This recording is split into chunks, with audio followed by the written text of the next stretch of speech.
Bonjour et bienvenue dans le podcast Sans Visage, un podcast sur le cinéma qui aborde les thèmes les plus singuliers et les plus obscurs de celui-ci. Dans ce 6e épisode, nous allons parler des films sur la maltraitance infantile. Maman. Alors que David a été battu par son père dans sa cave, Adrien, lui, a visiblement eu une enfance dorée. Et par doré, j'entends qu'il participait à des douches dorées. Si vous ne savez pas ce qu'est une douche dorée, sachez que ça n'a rien à voir avec Julien Doré. Vous pouvez me détester pour cette vanne, tu l'as attendu, oui, David, elle est là. Aude, quant à elle, a toujours le ruban blanc sur elle, ainsi que sa virginité. Enfin, Joss, qui est encore notre invité, hein, laisse-nous tranquille, putain. Qui a perdu son âme d'enfant à coups de ceinture dans le visage. Mais bon, ça a fait plus de mal à son père qu'à lui, alors ça va. Il le méritait. Il le méritait. C'est vrai. Bref, si vous aimez voir des enfants tristes, le podcast Sans Visage, c'est maintenant. On dit que t'as été mordu par un cobra royal. Oui, c'est vrai. Mais après 5 jours d'agonie épouvantable, le cobra est mort. Fais-moi le malin maintenant, fais-moi le malin. Ah, t'es complètement fou. Mais c'est vous qui êtes normal. Cet enculé, tu jouiras.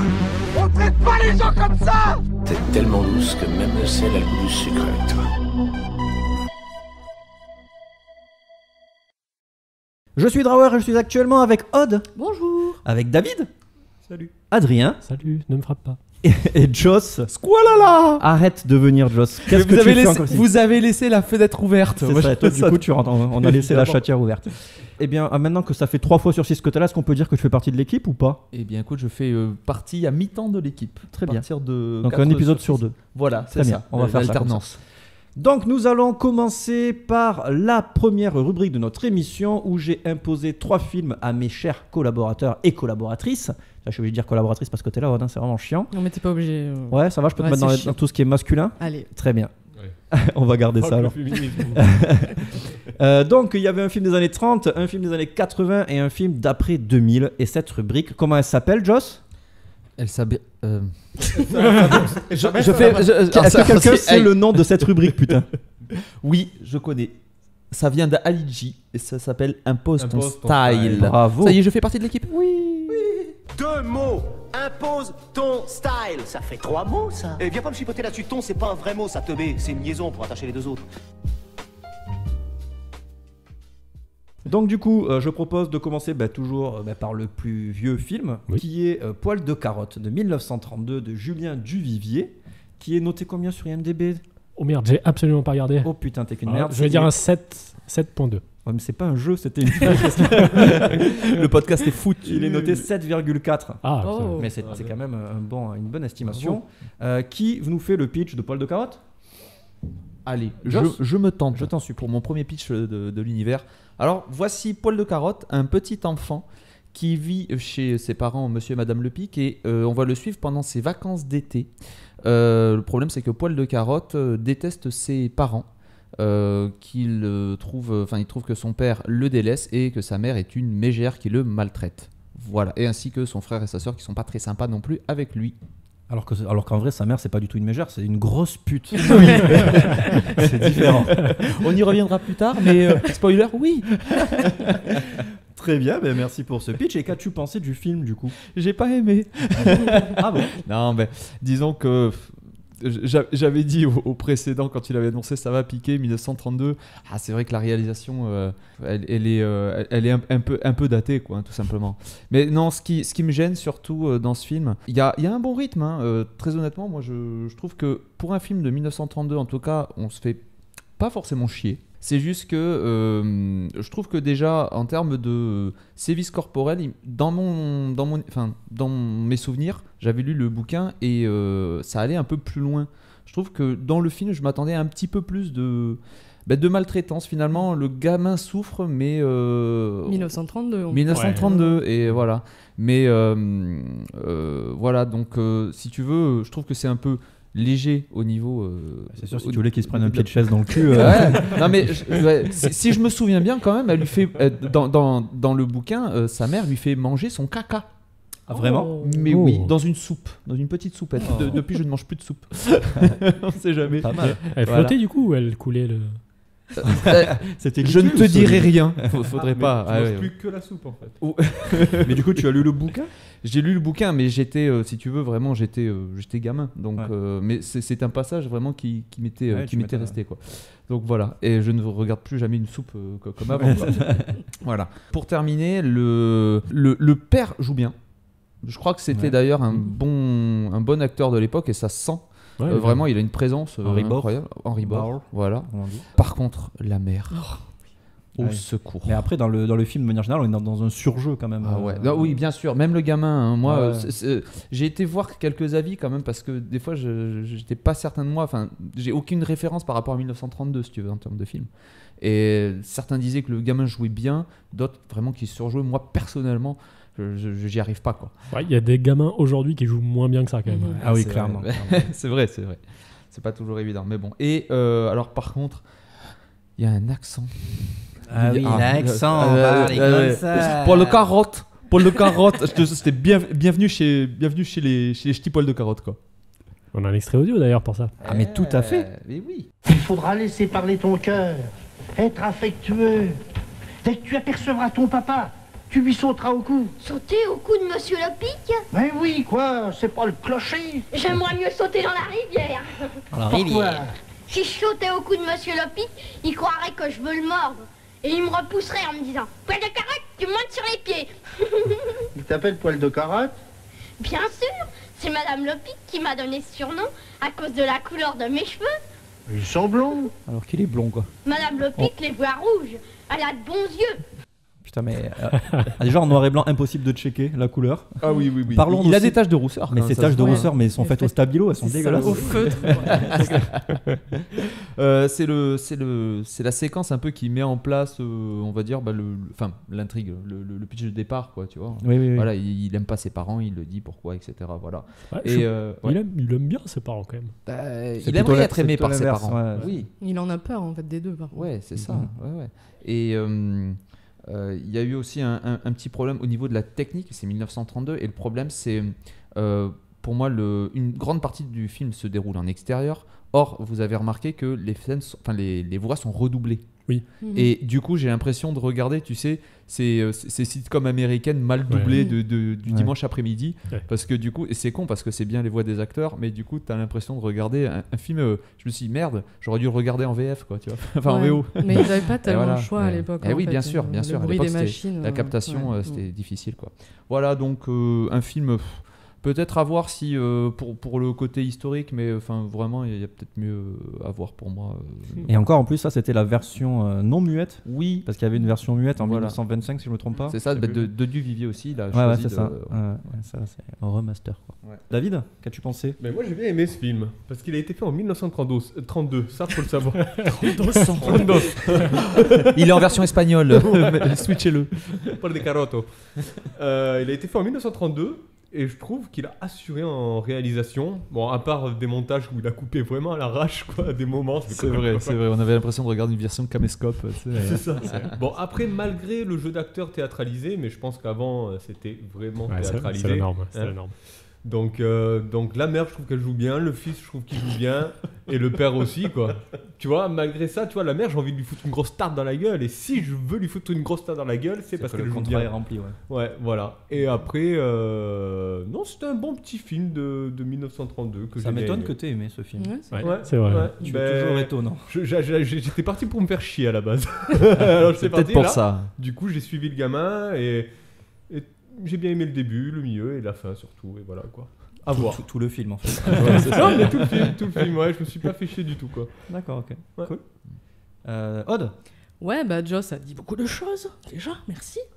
Mais ouais, les femmes. Je trouvais que les femmes parlaient super aigu, c'était hyper chiant, je comprenais rien à ce qu'elles disaient. Petit détail, je sais pas si on leur a demandé ça. Les enfants surtout. Ah ouais. Ça m'énerve quand les enfants ont la voix aiguë. Bah, les femmes et les enfants, c'est pareil. Ouais, j'avais aucune empathie pour le gamin, ni pour la mère, ni pour personne. Je me suis fait chier en fait. Mais ton cœur est vide, déjà, c'est le problème. C'est ça. Non, moi je me suis fait chier. Et les années 30, ça a l'air nul. Enfin, c'est même avant ça. C'était mieux les années 40. Oui, là il y avait de l'action là. Voilà. Ils ont tous l'air d'avoir une vie de merde et ça fait chier, quoi. Sinon, petit détail, le livre a été écrit en 1894, l'année juste avant que le cinéma arrive. C'était 1895 le premier film. Gare de la Ciotat. D'accord. Voilà, ça n'a pas vraiment de Petite lien, anecdote, il mais- est écrit par Jules Renard, qui n'était pas vraiment un renard. Putain, mais on me dit tout, moi. Ah ouais, non, mais moi je spoil. Mais est-ce que Jules Renard était roux comme un renard? Et est-ce que vous savez d'où vient la haine des roux? Parce que finalement, ce film est un. C'est peut-être de ce film, de je l'état pense. naturel. On est Bah, tous- parce qu'ils étaient considérés comme des sorciers, non? Et des sorcières? Non, mais j'ai cherché et en fait, personne ne sait. C'est pas South Park. Ben non, déjà à l'Antiquité, ils chiaient sur les roues, quoi. Enfin, les gens se moquaient des roues par de base, quoi. Donc j'ai pas trouvé, il n'y a pas d'origine vraiment sur cette moquerie qui perdure encore aujourd'hui. J'aime fou. Hein. C'était pas vraiment une blague. Je le prends pas mal que vous ayez tous ri, mais j'ai ressenti un avant et un après South Park sur les roues, sur l'épisode des roues justement. D'accord. On était au collège à peu près quand c'est sorti. Il y avait un roux dans ma classe à l'époque de cet épisode, et au moment où il est passé sur Canal+, il se faisait défoncer, quoi. J'ai vraiment vu un avant et un après South Park. Ah ouais, mais c'est parce que je pense que South Park, ils ont remis, tu vois, remis à la mode le roux bashing. Moi, j'ai vu un avant et un après South Park sur les Juifs. Ah, c'est intéressant. C'est vrai. Tu veux dire que après South Park, c'était pas pire que genre en 45 et tout ça, tu vois? Bon, fermez-la. Odd, est-ce que tu as autre chose à rajouter? Non, je conseillerais ce film à personne, merci. Ah ouais, putain, même pas mon pire ennemi, tu sais, là, le truc, putain, mais au secours. Ok. Alors moi j'ai bien aimé. En fait, j'ai vraiment au début c'est un peu dur, c'est vrai que ça pique un peu. La technique et tout est pas bien en fait. Dans les films des années 30, ça pique. J'ai fait le montage. J'ai dû remonter les extraits audio qu'on diffuse en ce moment, parce que vraiment il y a même des blancs au milieu des dialogues. Tu sais, au moment où les plans sont coupés, t'as des espèces de tu vois, il y a le blanc qui change et tout. Et il y a vraiment, même dans les dialogues, il n'y a pas de rythme. Et au début, j'ai vraiment eu du mal. Heureusement que le film dure 1h30. Mais vers un tiers du film, je me suis rendu compte qu'il y avait beaucoup d'histoires sur ma grand-mère à moi qui ressemblaient beaucoup à la mère salope. Ah ouais? Et du coup, je me suis senti investi. Tu vois, je me suis dit, ah putain, en fait j'ai l'impression de vivre des histoires familiales à moi. Et jusqu'à la fin, même. Et la fin, quand même, met sur le cul, quoi. Pour un film de 1932, ouais, sur le franchement, cul. c'est dark, vrai que donc l'un dans l'autre, j'étais pas du tout dedans, et au fur et à mesure que le film avançait, ça te chope. Mine de rien, ça te chope. On peut mettre le deuxième extrait. Ça mange pas de pain. Ça fait plaisir de te voir dévorer. Je parie que tu ne manges pas ton content chez ta mère. Ça dépend. Si elle a faim, je mange à sa faim. Mais si elle a fini, j'ai fini aussi. On en redemande, gros bêta. Elle te fait peur? C'est moi qui lui fais pas assez peur. Quand par exception, elle veut donner une correction à mon frère Chris. Oui. Il saute sur un manche à balai. Et je te jure qu'elle s'arrête net. Fais comme lui. Essaye du balai. Elle croirait que je lui apporte. Et peut-être qu'elle me dirait merci avant de taper. C'est son oncle pédophile qui lui parle là. Ouais, c'est ça. Et lui, il l'aime. Il y a une scène à la rivière où il se trimballe à Walp. C'est cette scène-là. Mais c'est dire que même la famille, en fait, s'en rend pas compte. Là, il raconte cette histoire-là à son oncle, donc dans le contexte, hein, il raconte l'histoire de son oncle, et il est en train de dire à son oncle que si sa mère a un balai, elle lui tape dessus avec, quoi. Ouais. Et l'oncle, il rigole, et d'un seul coup, il s'arrête, gros blanc. Comment ça se passe? Il regarde sa zigounette pendant 10 secondes. Mais n'empêche que, tu vois, les mots ont une importance, surtout que ça vient d'un roman. Et tu vois, c'est est-ce qu'elle te fait peur? Et c'est moi qui lui fais pas assez peur. Et je trouve que ça dénote quand même de quelque chose, en tout cas du roman, tu vois, de leur relation, quoi. Ouais. Tu veux dire que le livre est mieux, Joss? Merde. Et voilà, je suis tombé là-dedans. Du coup, Adrien, t'avais terminé, ouais. Ouais. Donc du coup, je vais donner mon avis vu que vous l'attendez tous avec impatience. Moi, j'ai bien aimé aussi. Alors au début, pareil, je me suis dit putain, pourquoi j'ai choisi ce film? C'était pour faire du mal. C'était pour vous faire du mal à la base. Hein. C'était vraiment dans un but Pari réussi. Totalement malveillant. J'arrive plus à m'asseoir. Tant mieux. Et voilà. Et après, ouais, comme dit Adrien, le film te chope, quoi. Au bout d'un moment, tu rentres dans l'histoire. Et moi, je trouve que le rythme est quand même assez bon, quoi. Je veux dire, il se passe tout le temps quelque chose. Le gosse, il part tout le temps faire des trucs. Il se fait taper assez régulièrement, ce qui quand même maintient une espèce d'éveil chez le spectateur. C'était vraiment parce qu'on attend les baffes, hein, et je pense que sa mère, elle lui en colle quelques-unes. Et puis après, le film, il a ce truc super dark, en fait. Duvivier, apparemment, parce que c'est le seul film que j'ai vu de lui, mais est un réalisateur déjà qui en plus d'être très connu à l'époque, il avait quand même pas mal de succès, est un réalisateur super dark, qui faisait beaucoup de films, voilà, l'ambiance très très noire, très comme ça, très dans le. Parce que là, on a quand même un enfant qui est suicidaire quand même, tu vois, qui a des voix qui lui parlent et il y a des. Ce que j'ai bien aimé dans ce film, c'est qu'il y a des interventions du fantastique quand même. Dans les le film. surimpressions sont pas mal. Ouais, carrément. Oui, c'est vrai. Et donc voilà, donc il y a des moments où il va dans un extérieur parce qu'il doit, je crois, aller chercher un truc dans le poulailler. Aller nourrir les poules. Ouais, voilà, ça, il doit aller dans le poulailler. Et il y a une espèce de ronde de fantômes qui se crée comme la ça. farandole, quoi. Ouais. Mais c'est génial ça, moi je trouve ça génial, sur l'impression de mais peur avec la musique. Tu vois, c'est bien creepy. Ouais, c'est creepy en noir et blanc avec la musique et la pellicule qui est bien dégueulasse et tout. Enfin, ça fait son petit effet quand même. Et quand il y a son lui qui lui parle pour lui dire mais vas-y, mais suicide-toi si t'es malheureux, mais suicide-toi. Tout le monde le pousse au suicide à ce gamin, c'est quand même l'enfer quoi. Genre à un moment il est avec sa petite, il a une petite copine qui est son amoureuse qui a peut-être 5 ans, elle a 5 ans, lui il a 10 ans. Oui, c'est très gênant. Ça, c'est très très gênant. Bon, ça va, il lui fait des bisous que sur le front. Ça va pas gêner. Oh, c'était les années 30, on avait le droit à l'époque. Macron approuve. Oui, c'est vrai. Best à maîtresse, hashtag best à maîtresse. Maîtresse d'école, je précise pas, sinon ça n'a aucun sens. Et donc là, cette gamine, elle lui dit non mais si t'es malheureux et que t'as envie de te suicider, faut le faire. Vas-y, fais-le. Fais ce qui te rend heureux. Faut pas hésiter, si tu sens qu'il faut le faire, fais-le. Ouais, mais après, elle lui dit tu me rejoins à la fête du village après. Ouais, tu vois, genre elle comprend rien. Elle n'a pas conscience. Mais c'est marrant parce que sur le coup, lui dit tu veux mourir, mais vas-y, fais-le si c'est ce que t'as envie. Vis tes rêves. Toi, tu me casseras pas les couilles tous les jours à venir me voir. Et du coup, après la scène du suicide, c'est un spoil annoncé dans le sens où l'affiche du film, c'est Poil de carotte. Enfin, je sais pas si vous avez vu l'affiche du film. Non. Ah non. Vous l'avez pas vu? Non. J'ai pas été voir au ciné. Poil de carotte avec la corde. Ouais, il a la corde au cou et son père qui le tient dans les bras. Mais après, en fait, moi, c'était la bonne surprise de ce film. Ça c'est bien tout ça. Cette idée du suicide, ça a commencé quand la nouvelle servante est arrivée. Ah ouais? Ouais. Et elle a dit à Poil de carotte, mais voilà, mais regarde comment ta mère te traite. Et c'est là où il se dit, ah ouais. Petit à petit, il réalise en fait. Cette servante, elle lui met vraiment les yeux en face des trous. C'est ça. Parce qu'avant, il actait. Tu vois, il actait trop et tout ça. Et elle le voyait, la servante. Et à un moment, elle lui dit, mais regarde, ta mère t'aime pas. Ouais, et puis en plus, c'est surtout parce que c'est un enfant non désiré. C'est un truc, c'est ça. Tout à fait. T'avais pas capté ça, Adrien? Si, c'est vrai. D'accord. Après, je sais pas si c'est un spoil ou quoi. Mais bon. Non, ça le dit plusieurs fois. Donc, t'es arrivé trop tard, tu sais. Ouais, c'est ça. Mais le dernier de la famille, en général, c'est le chouchou. Et lui, c'est le détesté. Oui. C'est l'accident. Ouais, c'est ça, c'est carrément l'accident. À l'époque, il n'y avait pas les capotes, donc voilà. Oui, je voulais parler un petit peu des acteurs. Je me suis renseigné vite fait sur donc Robert Linen, qui est Poil de carotte, qui est mort à 23 ans. Wow. Il est mort à 23 ans. Il était dans la résistance et a été tué et torturé par les nazis. Non. Si.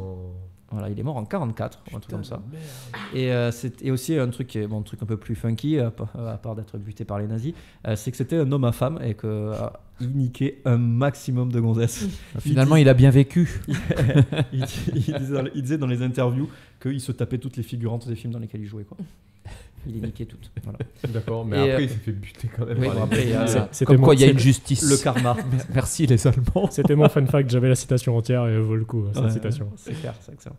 Et donc du coup pareil, Henri Bord, qui est le père, qui lui est mort en 43, lui aussi, après torture des nazis. Voilà, encore une fois, qui pensait qu'il était juif, alors qu'en fait il n'était pas du tout juif. Mais ils faisait du cinéma. Oui, littéralement. C'est encore la faute au South Park, tu vois. Je te l'ai dit. Et du coup, en fait, dans l'histoire, donc, il a été torturé, il a été relâché par les nazis, et il est mort de ses blessures, en fait. Ah, ok. Il est mort de ses, je sais pas de quoi exactement. Je suis docteur. Oui, je vois ça. Docteur Vigrou. C'est un lupus. Et donc et un truc qu'il a dit au SS, et ça je trouve que c'est Balls of Steel, level 17, il s'est levé devant son tortionnaire et il lui a dit: il sera plus digne pour vous de frapper un homme debout. Pas mal. Le mec avait des couilles. Et après il lui a cassé les genoux. S'ils lui ont pas coupé, tu vois, mais il avait des couilles. Franchement, c'était quand même vraiment hardcore. Putain, mais c'est fou cette histoire là. Putain, encore c'était un film déprimant. Là, tu nous déprimes encore plus. C'est déprimant, mais ouais, le background, mais imagine les années 30, 10 ans plus tard, même pas, c'est la guerre, quoi. Respect à Poil de carotte. Pour avoir baisé toutes ces figurantes. Non, pour être dans la résistance, quoi. Ouais, non, le mec, c'était beau gosse, quoi. Ouais. Et par contre, on en parle du fait qu'il essaye de se suicider en mettant sa tête dans un seau d'eau. Parce que c'est pas le moyen le moins efficace pour se suicider. Est-ce que vous avez quand même eu la petite larme à l'œil à la fin du film? Parce que la plupart des films qu'on a regardés, c'est des films émouvants quand même, on va dire. Et est-ce que je voulais savoir quand est-ce que vous crachez vos larmes? Non. Non. Vous êtes vite. Toi, t'as eu la larme à l'œil ou autre part? J'ai pas eu la larme à l'œil, mais ça m'a ému quand même. Moi, je l'ai eu en mettant play sur le film. D'accord. Très bien. Est-ce que vous avez autre chose à rajouter sur Poil de carotte? Non. Très bien. Donc, la déprime est totale. Donc nous allons passer au film suivant de 1904 de Castro. Voilà. Fermez-la. Tiens David, c'est pour toi. C'était un bruit de gifle. Ah non. En parlant de South Park. Voilà. Aïe. Arrête. T'as oublié de faire la mégère, c'est pour ça. C'est pour ça. David. Tiens, voilà. Tiens David. Donc, nous allons parler de La couleur pourpre de 1985 de Steven Spielberg, qui lui n'est pas juif pour le coup. Et mais si. c'est de l'humour, David. Voilà. Tu l'as pas volé lui non plus, Phil Velcro, il n'est pas juif. Ok, donc très bien, nous allons donc parler de La couleur pourpre. Qu'avez-vous pensé de ce film? Quel est le pitch? Qui veut le faire? Ah là là. Allez. Aude, vas-y. Alors, c'est l'histoire d'une femme noire américaine née dans les années 1900 et on va suivre un peu toute sa vie de merde pendant plusieurs dizaines d'années. Donc au début, elle se fait violer par son père, ensuite elle est mariée à un homme qu'elle veut pas et elle est séparée de sa sœur. Et voilà, youpi youpi. Youpi plat. Ça t'a plu? Ça fait grand classique. En fait, ça m'a fait penser à Danse avec les loups, des trucs comme ça, grande saga, film hyper long sur l'histoire de l'Amérique en fait. Pourquoi tu ris? Ça m'a fait Danse penser avec les animaux. Là. Ça m'a fait penser à Kung Fu Panda. Ça m'a fait penser à Titanic un peu. Vous l'avez pas vu Danse avec les loups? Moi je l'ai pas vu. Donc alors taisez-vous. Ah putain. Regardez, Danse avec nous. Ouais, donc un peu long quand même, mais bon, ça fait plaisir de voir Whoopi Goldberg, moi j'aime bien. Oprah Winfrey aussi, c'est marrant. Et musique de Quincy Jones, c'est la classe. Ah, c'est grave la classe. D'ailleurs, je trouvais que la musique elle ressemblait vachement à Jurassic Park. Oui, on va en parler, je vais en parler. Laissez-le moi. C'est le dernier film que j'ai vu, j'ai choisi de voir celui-là parce que je me suis dit Spielberg, ça va être un peu plus léger peut-être. Et un tout petit peu, c'est vrai, il y avait un peu de musique légère, niaise un peu, c'est vrai. Mais ça fait du bien. C'est une musique tire larme un peu. Ouais. T'as pleuré? Non. Putain, mais tu vas chialer un peu? Je ne chiale pas. Tu ne chiales pas? Non, j'ai chié, je l'ai dit dans le podcast. La dernière fois, c'était pour Two Lovers. Oui. Ouais, regarde Marley et moi, tu vas pleurer. Attends, tu pleures jamais devant les Pixar? Non, mais je regarde très peu de Pixar. Pas de cœur. Non, mais regarde, il y a un trou là. Ah oui, t'as des nichons. J'ai eu une masectomie en plus, donc on voit plus rien. Une masectomie? Masectomie. C'est pas ça pour les boobs? Pour les boobs? Masectomie? Non. Comment? Bon, on m'a enlevé les boobs. Vasectomie, c'est les Non, masectomie, non? Une mamectomie. Mazeltov. David, toi qui es médecin sans frontières, qu'est-ce que c'est une mamectomie? Une mamectomie, c'est quand on te met des mamelles. Très bien. Non, c'est... Bon, laissons tomber cette vanne. Ça va, c'était long, mais j'ai apprécié quand même. Ça va. Ok. Adrien? Ouais. Bah alors, c'était pas mal, mais le film raconte 50 000 histoires de 50 000 personnages. Et j'ai un gros problème, j'ai déjà dû en parler de ça, mais quand il n'y a pas les 3 actes d'un film, tu vois, quand il y a 5 ou 6 actes ou 10 actes, au bout du 3e, même s'il arrive au bout de 40 minutes, je me dis, ok, c'est la fin du film. Là. Et tout le reste, je le subis. Et là, il y a vraiment beaucoup d'actes. Du coup, l'histoire se relance. Et de ce que j'ai compris, le livre, c'était un livre... je vais lâcher un mot, je suis pas sûr. Épistolaire, un truc de lettres. Ouais, c'est ça. De lettres échangées. Et du coup, c'était chaque lettre était une nouvelle histoire d'une nouvelle journée. Okay. Et on le ressent dans le film, quoi. C'est vraiment, ça te raconte des trucs. Ok, c'est bien, t'es dedans. Et puis après, l'histoire s'arrête. Puis il y en a une autre qui commence. C'est presque un film à sketch. Avec tout les violons et les trucs. Mais j'exagère un peu, mais c'est un peu l'effet que ça m'a fait. Okay. Et j'aime pas trop les films à sketch. J'aime pas trop les films comme ça, où quand il y a trop de trucs. Même si ça se tient, à la fin, c'est vraiment l'histoire d'une nana et tout. Et à un moment donné, j'attendais la fin, quoi. Ouais. Et dans l'ensemble, c'est beau, c'est bien, la musique est sympa, c'est du Jurassic Park aussi, je suis d'accord. Mais c'était trop long, quoi. C'est l'un de ceux que j'ai trouvé le plus long, et c'était l'un des plus longs aussi, donc c'est normal. Mais... 2h30, je sais pas si on a dit la durée. C'était affreusement long. Ouais. Est-ce que vous avez le nom du... Pardon, je te coupe, le nom de l'écrivain du roman, vous l'avez quelqu'un là? Oui, je l'ai, c'est Alice Walker, c'est une femme. Super, merci Odd. Et voilà, non, mais j'ai à peu près tout dit. Ok, c'était très très long. Très bien, merci. David? Oui, mais moi j'ai bien aimé ce film, parce que toujours c'est US of A, et c'est un journal intime. C'est quoi t'as dit? US of A. United States of America. Ah, putain, j'ai jamais entendu US of A. Ah ouais, je te jure. Des fois on le dit. Ok. Bon, bref. Chez lui, hein. Des fois on le dit, nous les Américains. Ouais, c'est un journal intime qui se laisse voir. Bon, après, c'est vrai qu'il y a des moments niais, Cucu la praline avec des musiques, Cucu la praline. Mais bon. Tu l'as fait bien. T'as vu? Mais bon, on s'en fout. Les acteurs jouent super bien. Whoopi Goldberg, elle est énorme. En actrice. Hein. Non, pas. Après, comment il s'appelle? Danny Glover joue super bien. Ouais, il est très très bien. Ouais. Et d'ailleurs, on va se mettre un petit extrait avec le petit Danny. Vas-y, vas-y.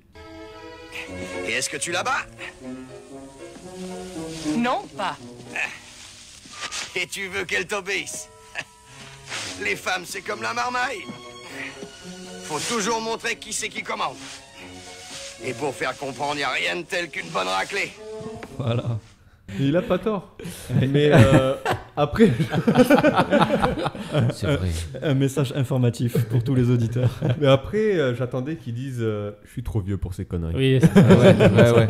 Il a quand même la tête du bon gars. Quand même, oui, mais en fait, c'est un vrai bon gars. Et il a eu du mal dans une scène à taper l'actrice qui jouait Célie, là, la sœur de Nettie. Ouais. Et j'ai eu du mal à la taper. Non, mais il a eu du mal à jouer cette scène, quoi. Vraiment, ils l'ont repris à plusieurs fois parce que c'est tellement un bon gars que moi, je l'aurais prise, mais je l'aurais défoncé. Mais il a l'habitude avec ta femme déjà. Lui aussi, il a adoré ça. Il a fait exprès de rater la scène pour recommencer. En fait, c'est ça. Ça avait été avec Kubrick, la pauvre, elle aurait eu le visage difformé. Mais après, je trouve que le scénario est un peu simpliste. Ok. Voilà. C'était un peu facile. T'aurais préféré un truc à l'Inception? Voilà, avec des rêves et tout ça. Non, mais c'est vrai que c'était un peu simpliste. C'est l'esclavage dans l'esclavage. Quoi, un peu gneugneux. Mais après, c'est un bon film. Mais est-ce que vous trouvez pas que le cinéma de Steven Spielberg, souvent, est vraiment dans les clous? C'est des trucs assez... Enfin, tu vois, assez grand public, assez facile d'accès. T'étais jamais vraiment surpris. Tu sais très bien que... Bon, ben, ça va très probablement finir en happy end. C'est pour ça que je l'ai regardé en dernier. Ouais, voilà, tu vois, voilà, tu sais très bien que tu vas sur une valeur sûre quelque part. Tu vas pas être déçu, tu vas sais que tu vas passer un moment feel good, tire-larme, il y aura un peu de tout, ça va bien être réalisé, il y aura des bonnes musiques, il y aura un peu de tout, quoi. C'est ça, c'est la valeur sûre. Exactement, c'est zéro prise de risque. Mais ça reste déprimant quand même. Oui, quand même. Ah oui, c'est dur. Hein. Parce que pendant 2h30, la pauvre femme, elle a vécu je sais pas combien d'années dans la merde. C'est déprimant, mais à la fin du film, tu te dis, bon, c'est pas grave. C'est un petit coucher de soleil, des champs de blé, moi j'oublie. 30 ans gâchés. Des champs de fleurs. Des champs de canne à sucre. La nana dérouille, mais beaucoup de scènes sont drôles en fait. Je pense que si on met bout à bout toutes les scènes drôles, on a une comédie d'1h30 sur les 2h30 du. C'est vrai qu'il y a beaucoup de scènes. C'est la musique aussi qui fait. La scène de la cuisine, c'est drôle. La scène du. La scène de la ceinture où elle se reçoit dans la gueule, c'était marrant. Ça lui rappelle son enfance. T'as autre chose à rajouter, David? Non, pas du tout, merci. Très bien. Joss? Alors j'ai un sentiment mitigé parce que ce film, alors j'ai fait comme Odd, je l'ai regardé en dernier, c'est bien réalisé, mais le problème c'est que Spielberg, c'est vraiment, enfin, on va dire, fait du Spielberg, et ce qui m'a beaucoup gêné en vérité, c'est le ton. Moi personnellement, surtout que j'ai vu après, enfin je l'ai vu après par exemple le Ruban Blanc, c'est peut-être ce qu'il fait, mais je l'ai trouvé trop léger. Dans le ton, en vérité, alors oui, il se passe des choses dramatiques, et pour moi, c'est quand même le personnage qui m'a le plus touché, on va dire, des trois films que j'ai regardés. C'est Whoopi Goldberg qui fait son premier rôle d'ailleurs, hein, et honnêtement, c'est son premier grand rôle. Après, j'ai regardé sa filmo et il n'y a rien avant, alors j'ai peut-être pas été trop fouillé, mais a priori, vraiment, elle est touchante, son personnage est vraiment touchant, je trouve, quand ce personnage assez réservé et tout, dans une bonne partie du film. Mais le problème, pour moi, c'est... je pense que ça vient beaucoup de la musique, justement. Je trouve que la musique, c'est Spielberg, et honnêtement, je trouve que ça tourne des fois au vaudeville, quoi. J'avais vraiment l'impression de regarder une farce, et j'ai l'impression de regarder un truc un peu léger, un peu rigolo, tu vois. On reconnaît vraiment la patte Spielberg, mais j'ai l'impression limite qu'on nous prend pour des débiles. Non, mais je pense qu'il a fait ça en fait pour pour faire un film tout public. Tu vois Ouais, ce que et je veux c'est dire dommage. Et c'est dommage parce que du coup, regarde, la liste de Schindler est tout public. Pour moi, elle est tout public. Oui, et oui. pourtant, là, on est dans un autre ton. Mais après, c'est Non, pareil. mais Il dit Tu montres la liste de Schindler à un gamin. Le Non, moment où mais- le sniper snipe. Ah, mais tu montres pas la couleur pourpre à un gamin non plus. Non. Mais je crois que c'est son premier film sérieux. Oui, c'est son premier film. Enfin, sérieux. Les Dents de la Mer. Enfin, c'est pas. Les Dents de la Mer, ça Après, disons que c'est vrai que les musiques elles dictent vraiment nos émotions. Ouais. Quand tu as une musique, là, moi, maintenant ouais, tu y a- chiales, là tu rigoles. ouais. tu vois. Voilà, et il n'y a pas un moment en fait où, si tu veux, la musique est dramatique. C'est terrible.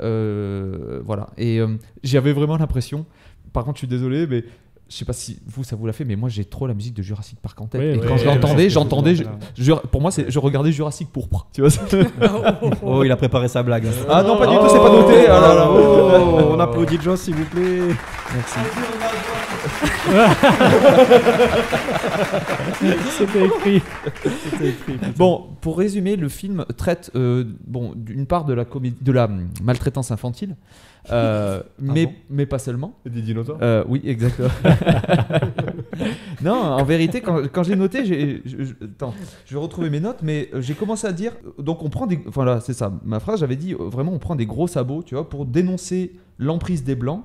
Et j'ai rajouté, tu vois, la colonisation, la violence sur les femmes, faite sur les femmes, sur les enfants, sur l'esclavage. Il y a beaucoup de thèmes abordés, en tout cas, qui sont très intéressants.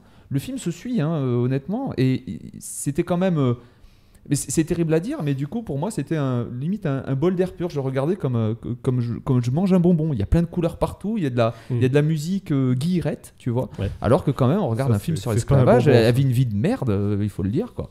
Et voilà. Oprah Winfrey joue bien aussi, c'est cool de la voir là-dedans.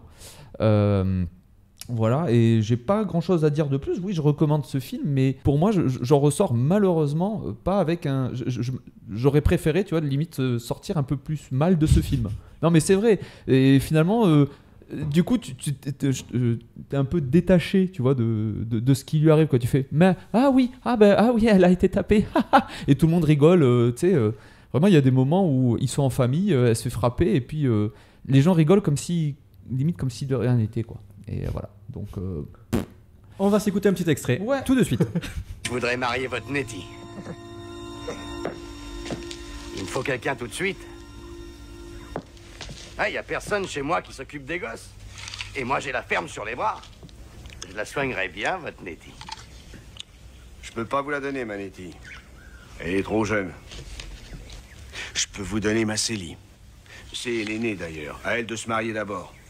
Elle est pas neuve, mais ça, vous devez bien le savoir. Célie, elle est moche, mais c'est pas une feignante à l'ouvrage, et elle a de la tête. Et puis, grâce à Dieu, elle prend plus. Vous pouvez y faire tout ce que vous voulez, c'est pas elle qui vous fera une bouche de plus à nourrir. Ben... L'autre, je l'ai jamais bien regardé comme il faut, alors... Célie, monsieur, il veut encore te regarder. Monsieur veut encore te regarder. Il va regarder tes dents, voir si elles sont saines, tu vois, c'est ça. Et les femmes sont vraiment traitées comme des... Enfin, c'est vraiment des objets. C'est des putains d'objets. Incroyable. Déjà, mais en plus, le film commence sur l'accouchement du personnage de Célie, qui accouche bien dans la douleur, voilà, déjà à l'époque, et qui... elle récupère son bébé et le père le prend pour aller le donner ou le vendre, déjà d'entrée. Et moi je trouve que, enfin voilà, tu sais, le film, c'est pour ça que je suis d'accord avec toi, le film annonce j'allais dire, il annonce la couleur pourpre, il annonce une couleur vraiment, tu sais, un truc super dark en fait, et après c'est vrai que c'est vraiment Disneyland, quoi. Malheureusement, voilà, la première scène est vraiment sordide et ok, très bien, et après on perd vraiment, je trouve, cette tension dramatique. Dramatique. Ouais, voilà. Clairement. Très bien, écoute, merci Joss pour ces retours. Tout le monde a donné son avis. Et toi, Driver ? Oui. Donc moi, j'ai pas grand-chose à dire de plus que ce qui a déjà été dit. Le film est clairement trop long, 2h30, c'est vraiment trop long. Il raconte beaucoup trop de choses, c'est ce que tu disais, Adrien. La happy ending, ça m'a fait un peu chier aussi. J'aurais voulu partir sur quelque chose d'un peu plus dark, quoi. Ouais, c'est du Steven Spielberg, ça a déjà été dit. Et puis, aussi un petit truc, une petite anecdote que j'ai trouvé marrante, c'est il y avait Laurence Fishburne dans le film. Oui, c'est vrai. Et qui est crédité en tant que Larry Fishburne. C'était bizarre. Ça, mais j'ai pas compris pourquoi il a changé son pseudo, tout ça. En tout cas, je trouve qu'il a une classe absolue dans ce film, encore plus que dans Matrix. Tu lui mets une guitare. Il ne fait rien en plus. Hein, il ne fait rien. Il ne fait rien. C'est un figurant presque. Et il est trop classe. Je sais pas, avec sa petite guitare, il a un petit côté. Ouais, je sais pas.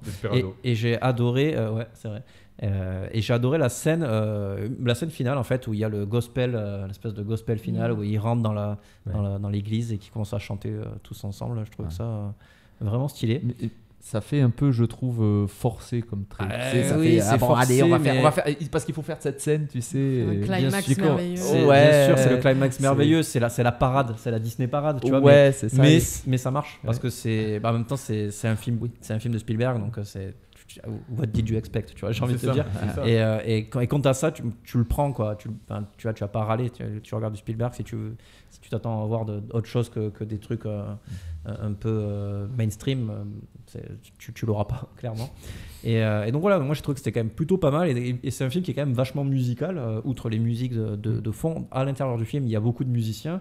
Les personnages secondaires sont des chanteurs, sont des musiciens, sont des guitaristes, sont des pianistes, il y a beaucoup de soul, de jazz, de trucs comme ça, et c'est agréable à écouter. Moi qui aime bien, et franchement je me suis découvert un petit peu l'amour de la musique jazz, trucs comme ça, grâce au cinéma en fait. Et notamment grâce à Green Book aussi que j'ai vu récemment, grâce à des films comme ça que j'ai trouvé que ça, ou à Whiplash ou des trucs, tu vois, il y a plein de films qui m'ont donné le goût de cette musique que je ne connaissais pas trop avant, et donc ce film est sympa à écouiter aussi quoi. Un bon petit film sur l'esclavage quoi. En fait c'est pas vraiment l'esclavage en fait. C'est pas non, c'est vrai. Tu suis la famille noire américaine dans les années 30. Oui. Voilà, je pense que moi j'avais un truc qui me dérangeait, c'est que ça a vraiment l'air d'être une époque où les noirs étaient traités comme de la merde, et de voir un proprio noir d'une ferme, ça me paraissait bizarre. Je me disais, mais pourquoi il n'y a pas un blanc qui est le patron en fait? Mais c'était la fin de l'apartheid, non? Mais ils étaient à mi-chemin entre, ok, ils ont des droits, ils ont le droit de posséder une ferme et d'avoir des employés et tout ça, mais attention, pas plus que les blancs non plus, donc s'il y a un conflit, vaut mieux pas qu'ils fassent de vagues quoi, tu vois. Et c'est une période que je j'imaginais pas trop, ou à la fin de 12 Years a Slave, où ok, il y a des noirs qui sont libres, mais ça dépend des régions. Mais tu vois qu'ils sont racistes quand même, les blancs. Oui, à fond. Clairement, le film. La femme du maire, notamment. Tu vois qu'ils sont séparés parce qu'on voit que des familles noires qui vivent à côté, tu vois. Donc on voit pas de white people. Et dès qu'ils sont justement en contact avec les blancs, c'est toujours tendu quoi. C'est bizarre, c'est une période de transition un peu. Même si ça reste une période pourrie, c'est un début de liberté qui est... Je pense qu'il a voulu faire passer, c'était comme une prison en fait, genre banlieue 13 pour ouais, c'est ça. Enfin moi je trouve pour ma part, parce que je vois les maisons insalubres et tout, c'était crade. Les gars, t'as vu, ils construisaient leur bar en plein milieu d'un marais. Tu vois le bar flottant là. Ouais, mais après ils sont pas dégueux leurs baraques quand même, franchement. C'était des bourgeois quand même, certains. La famille qui achète les gamins, c'était une famille de riches. Quoi. Oui, mais ils sont partis en Afrique. Mais même le personnage principal du père, enfin Albert, je crois que c'est ça. Oui. Comme il se fait appeler Monsieur tout le temps et qu'elle tique quand elle appelle Albert, Whoopi Goldberg. Il est tout le temps bien fringué, il a son cheval, enfin tu vois, il est propriétaire. Il a de la thune, c'est pas des pauvres en vrai. Et un truc que j'ai bien aimé, c'est Oprah Winfrey, je l'avais jamais vu dans un film, et à vrai dire, je ne savais même pas qu'elle jouait dans des films. Oprah Winfrey. Pareil. Et je trouve qu'elle joue trop bien. J'ai trouvé excellente. Et je pense qu'aujourd'hui, je sais pas, je vais peut-être dire une grosse connerie, mais est-ce que c'est pas une des femmes noires les plus puissantes? Oui, complètement. Nous, on n'a pas du tout ça, on le ressent pas en France évidemment, mais aux États-Unis, elle est extrêmement elle est super populaire et influente. Son talk show a commencé l'année d'après. Le film est sorti en 85 et son talk show a commencé en 86. Donc je suis pas sûr qu'elle ait eu une grande carrière d'actrice. Elle était journaliste avant. Après, elle présentait le journal. Et après, elle est devenue actrice. Elle s'est fait connaître parce qu'elle a... Je pense c'est les deux. Elle a commencé à se faire connaître parce qu'en fait, elle est arrivée sur une émission de radio qui était complètement dans le déclin. Et elle a complètement remonté. Ça a mis un peu les projecteurs sur elle. Elle a joué donc, sur la couleur pourpre. Et puis après, elle a eu la carrière de présentatrice, etc. En tout cas, elle est très bonne surprise. Elle surjoue un peu, mais en fait, je pense que je pense plutôt que c'est la direction de Steven Spielberg. Sûrement. En plus, elle a un personnage super charismatique. C'est le personnage de femme noire qui se rebelle. Tu vois aussi. Et donc, du coup, il faut qu'elle en impose et tout. Et elle met des pralines. Putain, mais elle te déboîte la gueule, quoi.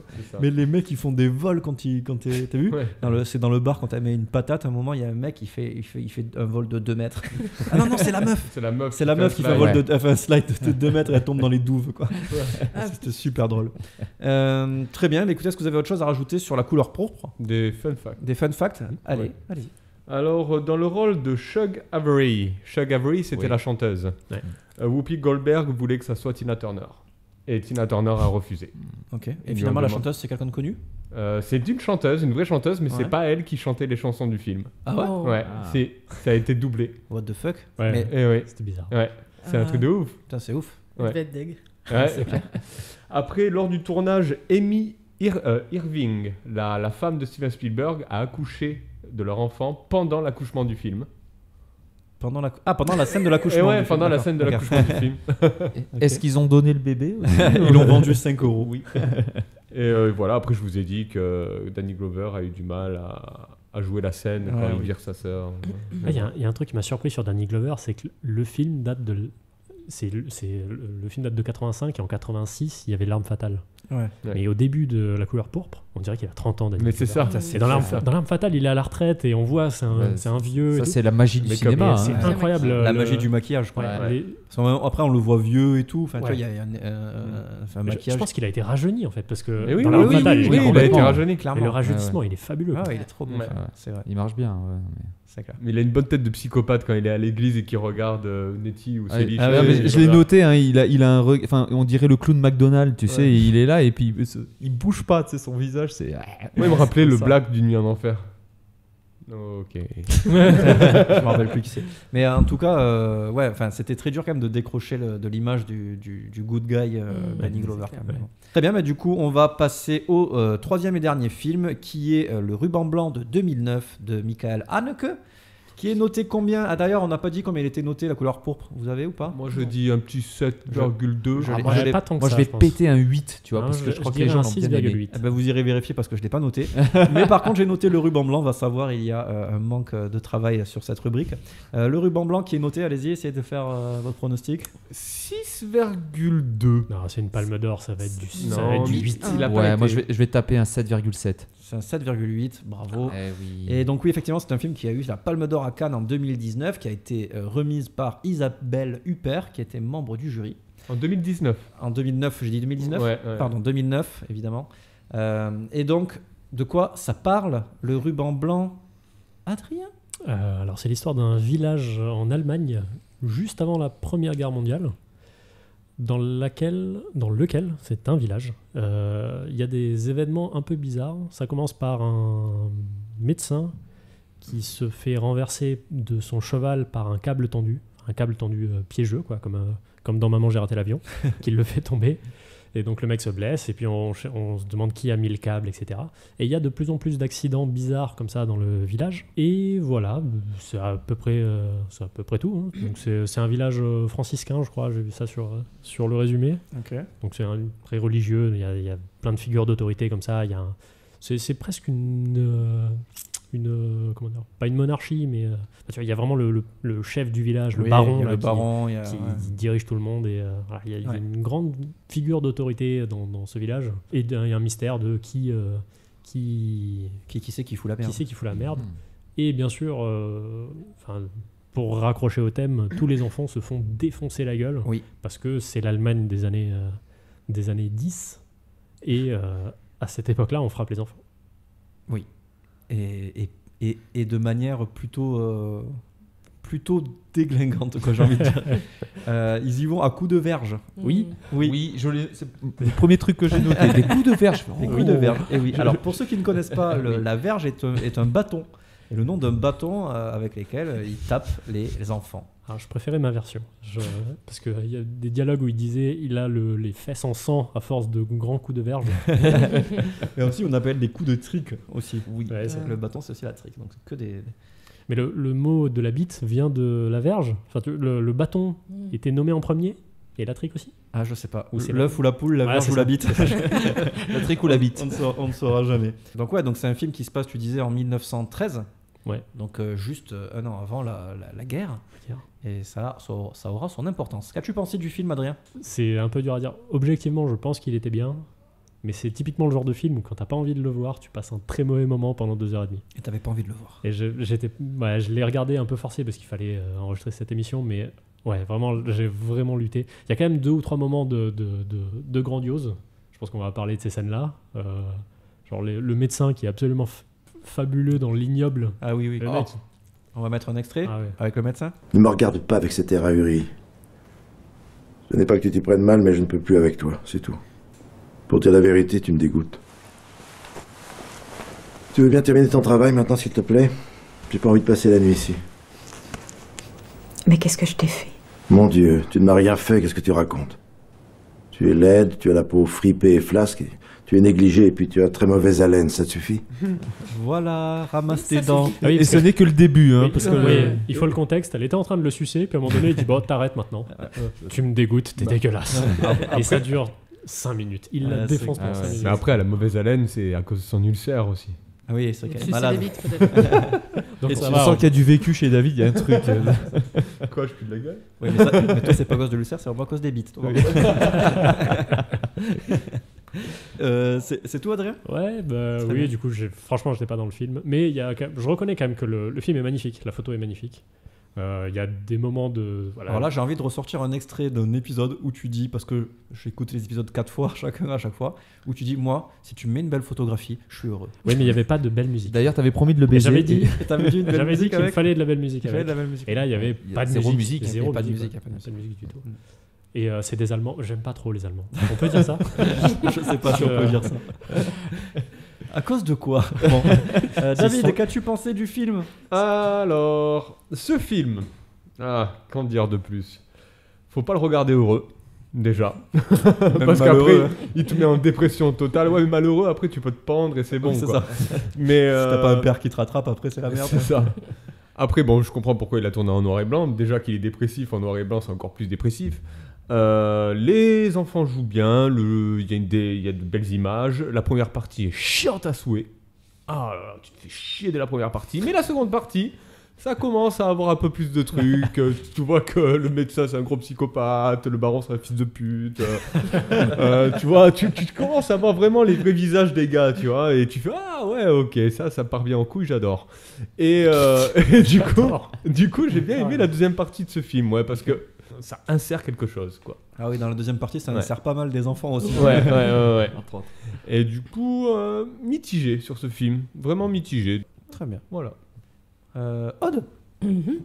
Alors, moi, plus trop comme Adrien. J'aurais voulu aimer, mais non, c'est pas passé. Même si je reconnais qu'il y a des qualités. Le film est étouffant et c'est ce qu'il veut me montrer. Les plans sont beaux. On reste tout le temps dans ce village. On n'a pas envie. On a envie d'en sortir, tu vois. C'est horrible, l'ambiance. Après, l'histoire est bien construite. Ça fait un peu comme les 10 plaies d'Égypte, tous ces malheurs qui s'abattent sur ce village. Et après, ça... vu que c'est juste avant la guerre, ça va partir encore plus en couille après, quoi. Clairement. Mais voilà, c'est pas un film pour moi, même si je reconnais des qualités. C'était un peu long pour moi. Combien de temps il durait le film? Je me rappelle même plus. De 8 heures. Non, je crois que c'est du 2h20, 2h30. 2h20. Plus de 2 heures. Ok. Joss? Eh bien, un peu comme les autres, mais en pire, j'ai vraiment subi ce film, sans déconner. Alors, bien sûr, il y a des qualités. La photographie, effectivement, est belle, même si, en fait, je trouve que le film est suffisamment pesant. Est-ce que c'était bien la peine, par exemple, de le mettre en noir et blanc? On a compris que la photographie, elle est belle en noir et blanc, mais en couleur, ça marchait aussi, quoi, tu vois. Et ça... Enfin... Si tu veux, voilà, ça m'a un petit peu énervé. En général, les films de guerre, les films d'avant-guerre sont en noir et blanc. Donc, du coup, je pense que pour le mettre dans le contexte, je sais pas. Moi, je à l'époque, on vivait pas en choix... noir et blanc, quoi, tu vois. Non, on vivait pas en noir et blanc, mais tout est. Si tu veux regarder une vidéo de guerre ou un truc, des clichés de guerre, tu vas les voir en noir et blanc. Ouais, mais tu vas les voir aussi en 4 tiers et dégueulasse et baveux, tant qu'à faire. Tu vois ce que je veux te dire? Mais non, c'est pas pareil. Mais là, tu vois l'ambiance, elle est sinistre et tout ça. Et je trouve qu'en noir et blanc, ça marche bien. Moi, je trouve que c'est un choix vraiment. Je trouve que c'est du coup, quelque part, une solution de facilité pour rendre le film austère. Il est déjà austère. Il est largement, beaucoup trop déjà austère. Enfin, je veux dire. Tu le vois, tu le sens. Vraiment, c'est la rigueur allemande. La rigueur allemande, vraiment, tu vois, de cette époque-là. Et bon, alors, attends, qu'est-ce qu'il a dit? Je crois que c'est Adrien qui a dit que... ou David qui a dit que la première partie, elle est longue. Oui, l'intrigue, elle se met en place au bout de 46 minutes, il commence à mener l'enquête. Avant, il se passe, enfin, il se pose même pas de questions. Bref, ça fera pas un spoiler, mais en vérité, l'intrigue, elle est un second plan, quoi. Il n'y a pas d'intrigue, en fait. Oui, l'intrigue est un espèce de petit, enfin, même pas de fil rouge, quoi. En vérité, c'est un contexte. C'est surtout c'est ça. Et puis c'est un prétexte, voilà, à nous montrer, des scènes dans le village, quoi. Tu vois, voilà, mais. Tu vois différentes familles, en fait. Ouais, ne le regardez pas, en tout cas, pour être pris au jeu de qui a fait ça ou quoi. Enfin. C'est pas le but du film, c'est pas le but. D'ailleurs, on se demande ce que c'est le but, à part vraiment nous dire c'est la déprime, tu vois. Et voilà, quoi. Donc bon, les acteurs sont très bons. Ouais, tous, ouais. Les acteurs sont très bons, il n'y a aucun souci là-dessus. Mais voilà, après, trop austère pour moi, c'est peut-être parce que j'avais pas envie de le regarder. Et je salue les gens qui ont envie de regarder ces films et qui les apprécient, parce que moi, c'était un peu trop, quoi. Tu vois, je veux bien avoir de l'austère, du sordide, de la maltraitance, quoi que ce soit, mais c'est une accumulation de trop, tu sais, de rythme un peu lent, tu vois, de pas bouger, de machin. Donc, après, c'est le cinéma de Haneke, c'est ça. Je sais pas si vous avez déjà vu Funny Games, c'est quand même la tristitude, quand même. Tu regardes Amour, tristitude absolue. C'est Amour, très très bon film d'ailleurs. J'ai une question, Joss, pourquoi sur ton papier, sur tes notes, tu as écrit un grand nom en lettres capitales? C'est à la fin. C'est la fin. Voilà, tu vois, c'est sur la fin à la fin de mes notes. Quand j'ai vu la fin, comment il a fait, j'ai fait non. J'étais vraiment pas content. J'étais pas content parce que quand même, il nous doit. Alors la fin pour moi est décevante. Je dirais pas ce que c'est, mais je n'ai pas subi 2h08 de putain de noir et blanc à dire pas bouger. T'as pas eu assez de réponses, c'est ça qui t'a déçu. Oui, voilà, c'est ça. C'est que le film lève pas tout le voile, quoi. Ouais. Et je suis ok pour les scènes ouvertes, pour les fins ouvertes, mais là, il y a même pas de fin ouverte, quoi. Oui, non, c'est pas une enquête. C'est pas une enquête. Voilà, c'est ça. Donc, ce sont des instants de vie de famille. En fait, il y aurait la voix en off en moins. Ce serait encore moins une enquête, quoi. Ouais. Regarde mon résumé de fin, après le nom, c'est encore un film où on nous révèle même pas tout. Il y a une demi-intrigue, même pas résolue, pas de climax, les histoires on s'en fout, on n'est pas impliqué émotionnellement. J'en avais un peu gros. T'as écrit Nick sa mère aussi, je vois. Non, ça c'est pour toi. Ah d'accord. Bon voilà, en gros, ok, le film est propre, mais moi j'ai pas accroché, quoi. Ok, très bien. Vous l'aurez compris. Et toi, Ludo? Oui, alors moi je vais vous passer un petit extrait parce que j'ai bien aimé comment Aude a appelé cet extrait quand elle m'a fait l'extrait audio. Elle a appelé ça la branlette fatale. et je vous passe. Ce garçon avait surpris un individu quelconque qui était en train de se nuire en abusant des nerfs les plus sensibles de son corps, là même où la loi divine a érigé des barrières sacrées. Le jeune garçon a ensuite imité ce geste et il n'a jamais pu arrêter de le faire. Il a si affreusement détraqué tous les nerfs de son corps qu'il a fini par en mourir. Pourquoi as-tu rougi et commencé à t'agiter en écoutant l'histoire de ce garçon? Ah, c'est dangereux de jouer avec sa bite, hein, ouais. Hein, toi-même tu sais, Adrien. Donc quoi? Et donc du coup, j'aime bien lancer des rumeurs comme ça. Les gens disent quoi? Qu'est-ce qu'il a fait avec sa bite? Donc du coup, moi j'ai un peu comme vous, alors moi je suis un grand fan de Michael Haneke. Il fait partie de mon top réalisateur. J'adore vraiment son cinéma. Et c'était un peu le film qui me manquait à sa filmographie. Et beaucoup de gens, il a eu la canne à palme, la canne à palme. Donc il a eu la palme à Cannes. Et donc je me dis, fatalement, ça doit être son meilleur, quoi. Et je pense qu'il a eu d'autres. Ouais, il a tout gagné. Il en gagne Oscar souvent. Du meilleur film étranger. Celui-là, le ruban blanc. Oscar du meilleur film étranger, César du meilleur film étranger. Il a tout fait. Non, pas la musique. Alors d'ailleurs, pour l'Oscar du film étranger, il a. Attends, j'avais noté un truc sur ça. Il n'a pas eu l'Oscar du meilleur film étranger. Non. Non. Et d'ailleurs, il paraît que les votants n'étaient pas obligés de regarder tous les films avant de voter pendant cette affaire. Il y a eu une affaire comme ça où voilà, donc ça avait jasé. Et du coup, moi j'ai trouvé le film assez moyen, donc je dirais pas un 10 sur 20 comme dirait David. Parce que déjà je m'attendais à mieux. Mais après, dans le contexte, je savais que j'allais voir le film de la tristitude absolue, ça j'étais préparé, my body was ready, et j'ai eu ce que j'attendais, donc du coup ça va. Mais ouais, après c'est vrai que le film aurait pu avoir une intrigue un petit peu mieux ficelée, avec un petit peu plus de réponses, parce que je trouve que le fait de ne pas donner de réponse, ça apporte pas grand-chose à part la frustration chez le spectateur. On peut le voir chez Joss qui en peut plus. Ça va. Mais après, après, je trouve que voilà, là, en termes de maltraitance infantile, qui est quand même le thème de l'émission, je trouve qu'on est en plein dedans. Et ce concept de ruban blanc, qui d'ailleurs, on va l'expliquer, pourquoi le film s'appelle Le Ruban Blanc, il explique dans le film, c'est parce que donc, ils mettent un ruban blanc autour du bras des enfants quand ils ont péché ou quand ils ont fait quelque chose de mal, pour ce ruban qu'ils vont garder jusqu'à ce que le père décide qu'ils soient purs, en fait. À partir du moment où ils sont plus purs, ils peuvent retirer ce... Enfin non, c'est pas ça. À partir du moment où ils sont jugés comme étant purs, ils peuvent retirer le ruban. Voilà. Ils sont un peu attachés la nuit avec aussi. Alors, pour éviter qu'ils se tripotent. C'est ça, c'est vrai, il y a une scène où le gosse est complètement attaché au lit avec son ruban. Donc voilà, donc c'est de là que ça vient. Et le film est sous-titré, il y a sur l'affiche du film, je sais pas si vous aviez cette anecdote, dans une langue perdue, je sais pas laquelle, j'ai pas l'info, je l'ai pas noté. C'est une histoire d'enfants allemands. En fait, donc du coup, c'est vraiment une histoire basée sur les enfants et comment ils vivent à cette époque et comment ils s'en sortent vis-à-vis des parents et de leur... parce que les parents, ils se volent la face sur plein de choses, sur la vie en communauté, sur le respect des barons, sur le respect des hiérarchies, sur la religion. Le film parle beaucoup de religion aussi.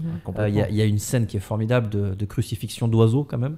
Voilà, de l'oiseau du pasteur en plus. Ouais. Donc double crucifixion sur un ciseau, quoi. Ouais, en plus sur un ciseau, c'est génial. Et ce gosse, c'est pas le gosse le plus mignon de tous les gosses du monde. Si. Oui.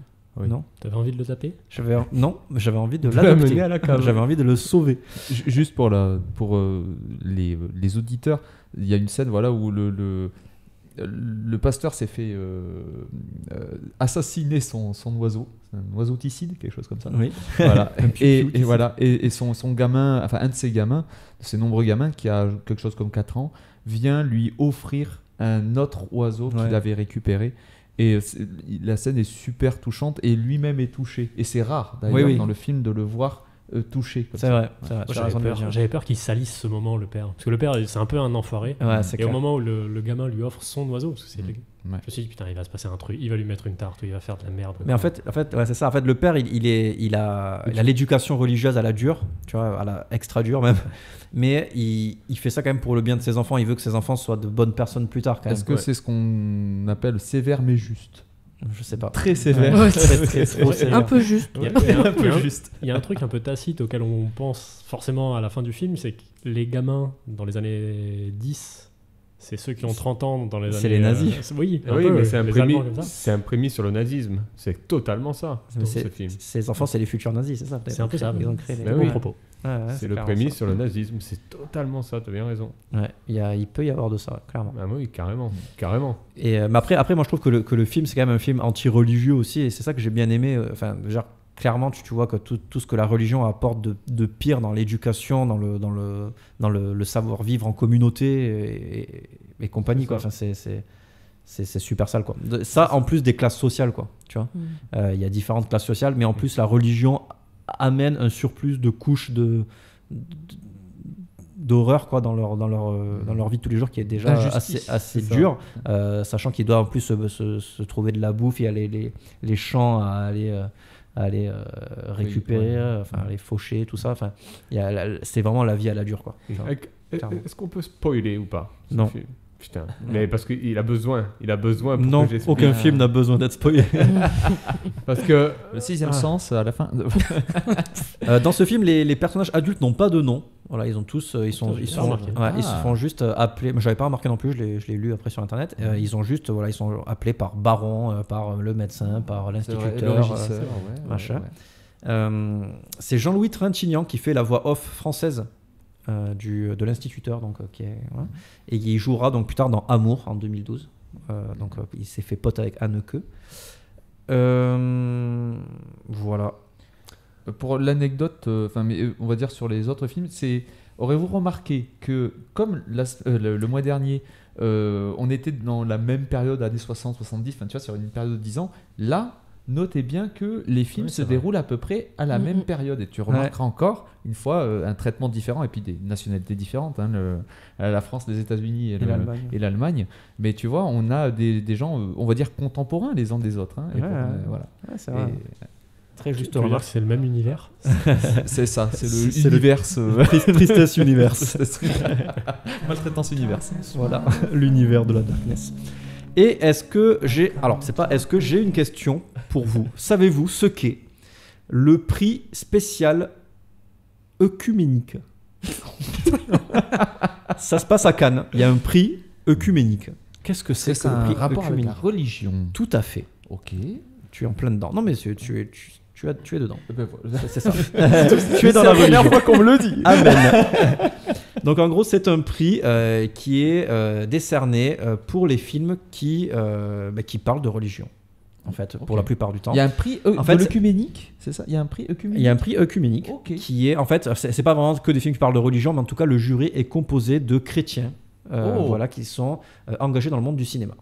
Bon, voilà. Et il a eu le et donc il a eu la mention spéciale du jury du prix œcuménique. C'est pas ce film qui a gagné le prix, mais il a eu la mention spéciale. Voilà, c'est juste pour l'anecdote. Je savais pas ce que c'était le prix œcuménique non plus. C'est un joli mot, j'aime bien. Et vous pouvez aller regarder. Donc du coup, tous les films sur Dieu sont répertoriés dans les prix œcuméniques. Du coup, si vous aimez ça, voir des films sur Dieu. Mais sur Dieu et sur la religion en positif, parce que les trucs qui parlent de pédophilie. Pas nécessairement, parce que regarde, ce film a eu le prix spécial alors que c'est un film anti-religieux. C'est ça qui est. C'était des luthériens. Est-ce qu'ils les aiment vraiment? C'est des catholiques. Ouais. Le village est protestant, moi j'ai lu. Ouais. Le pasteur est pourquoi des pas enfants, du coup. Enfin, oui, c'est ça. Oui. Et du coup, dans la liste œcuménique, qu'est-ce qu'il y a Bruce Tout-Puissant? Est-ce que Bruce Tout-Puissant ira à Cannes? Ça me ferait mal. Très bien, nous allons terminer sur tu as des fun. Il faut enchaîner, on est à la bourre. Celui qui incarne le médecin. Il incarne le général Schoner dans Inglourious Bastard, qui est sorti la même année et qui était en compétition à Cannes aussi la même année. D'accord. Ça n'a pas la même histoire, mais ça a la même passion. C'est ça. Ok, très bien. Et Michael Haneke, il a envisagé de faire une mini-série de ce film, en fait, à la base. Heureusement je ne sais pas si Netflix va la prendre, celle-là.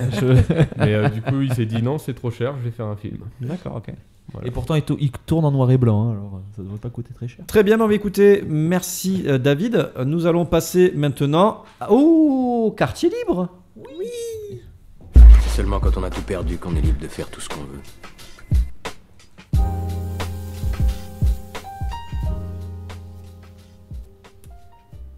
Donc dans le quartier libre, nous allons parler des films et séries qui sont en rapport avec le thème que nous n'avons pas évoqué précédemment. Nous allons commencer par Aude. Ouais, allez. Vas-y.